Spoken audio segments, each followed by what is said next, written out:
How was Jason brought back from the dead? Coming off the recent interviews with Adam Marcus reiterating that Jason is a deadite, citing that Pamela used the Necronomicon to bring Jason back to life after his apparent death in 1957, and why the Kandarian dagger appeared and was used to send Jason to hell. As you may have realized, if you've been following my channel for a while, this gave me migraine after migraine as I listened to understand where and how he would come to such a conclusion. While I can see the grieving mother aspect and how Pamela would most certainly sacrifice her soul to save Jason, the Necronomicon would not be the tool to do so. As stated in the Evil Dead films and Ash vs. the Evil Dead TV show, the book only resurrects demons, not humans. It deals with demons, demon resurrection, and those forces which roam the forest and dark bowers of man's domain. We have demonic possessions reversed, like Ash in Evil Dead 2 and Sheila in Army of Darkness. Both were still alive at the time they were possessed, but once they reverted, they were completely human, which is important to note in how all of this relates to Jason. So if Jason was a deadite, the series would change in its entirety. Aside from the victims or Pamela herself getting possessed just from simply reading an ancient book in a language she likely wouldn't be able to speak, Jason wouldn't be Jason. He'd be a Kandarian demon wearing Jason's flesh, with the real Jason being dead and long gone, making the shrine to Pamela in Friday the 13th Part 2 seem like it shouldn't be there, since a deadite would have no emotional ties to anything, let alone its host's mother. You could argue that Ash used the emotional tie to Linda's necklace to fight off his possession, which is true. However, Ash was still alive when the demon tried to take over, meaning his soul was still present.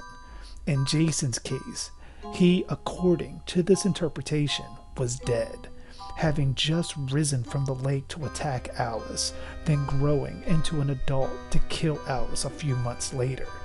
Adam uses the Necronomicon as a reason for this. Next is the part about the dagger, being apparently the only weapon capable of sending Jason to hell. But then why doesn't the dagger kill the other deadites?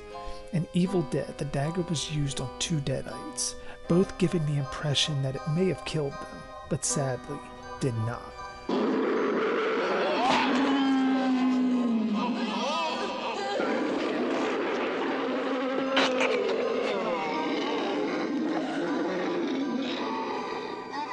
Then it was shown to harm deadites in the TV show, more so used as an interrogation tactic. Ash did use it to kill a giant demon, Kandar the Destroyer, but it's important to note that the dagger was likely created for this purpose, since both are likely connected due to its namesake, while the actual demon Kandarian title likely comes from the battle from Army of Darkness, which is set by Castle Kandar, where Professor Nobi discovered the book centuries later. So the deadite demons that we see in Evil Dead 2 likely got the Kandarian demon title from that. But other than that, they likely don't have very much of a weakness to the dagger itself, aside from the milky kind of fluid that comes out when they're stabbed with it. But as we see, it doesn't kill them.